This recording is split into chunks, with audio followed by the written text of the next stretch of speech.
If you find yourself in the creative space in Nigeria or anywhere around the world, you will totally agree with me that portfolio is one thing that you must be intentional about. It tells about your work even when you are not being asked what you do. The reason why I'm making this is for those who are still starting out as beginners in the creative space. If you're a video editor, if you're a graphics designer, if you're a photographer, if you're a videographer, anything that has to do with creativity, once you find yourself in the creative space, just know that this is for you.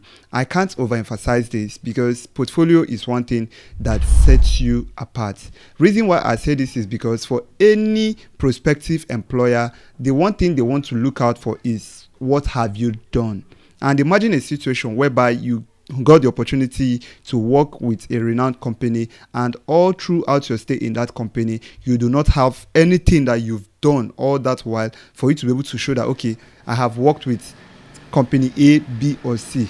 Imagine how it's going to be. It's going to be disastrous for you. You just need to be intentional about it, create it, let it do your work for you. Then it also helps to show your level of improvement. Imagine you working over the years and you have not been able to like lay hands on some of the jobs you've done previously. How will you even tell that you are improving?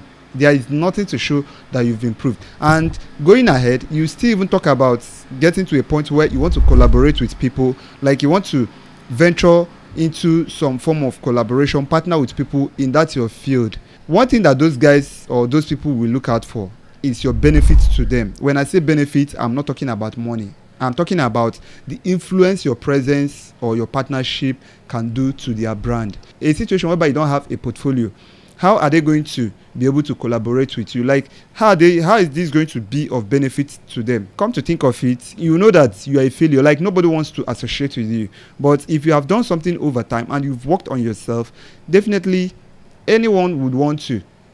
Just looking at your work. And having your portfolio again will also tell much about you as to how you've been able to distance yourself or how you've been able to carve a niche for yourself. Now, this is how I was able to do this. This is how I was able to do this. It is your portfolio that is going to do that work.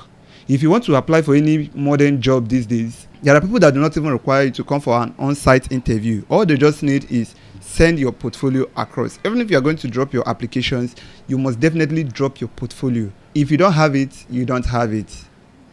You can't just come there and tell them, I've worked with Shell, I've worked with this social company without having anything to show for it as a videographer. It helps to put some bit of credibility and trust on you, thereby assuring people that wants to work with you, whether as your employer or as your collaborators, that this is what you are capable of.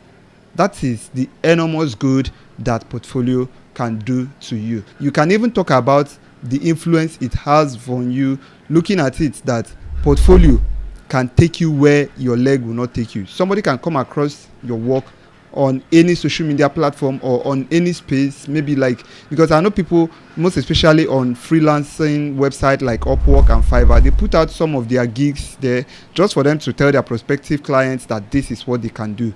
And that is all that is needed for you to land that dream gig or that dream job. For most people, talking about portfolio, you have ways of storing them. You can use things like Google Drive. You can use your social media platform, whatsoever. Just make sure that you're intentional about it. Whatsoever you create that you think is worth catching the attention of your prospective employer and partners, just get it, back it up, and in the near future, you'll be shocked at what these things can do for you. And remember that criticism is one thing, but in as much as you're taking criticism, always know the type of criticism you want to embrace. Now, I've had a situation where someone told me that this work I'm putting out, that I'm not supposed to be putting out because I need to do better. And I'm like, why? Because I don't see anything. As of that point, that was my level of creativity. And I do not see it as being bad, as why do I have to put it out there? If I don't put it out there, how will I even in the next 1 year, 2 years, or in future time be able to tell that I have improved?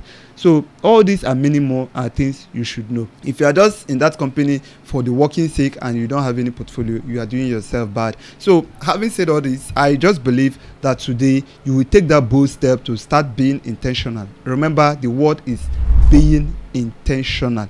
about creating your portfolio. And I'm sure these and many more, because there are so many advantages, but we can't just exhaust all of them.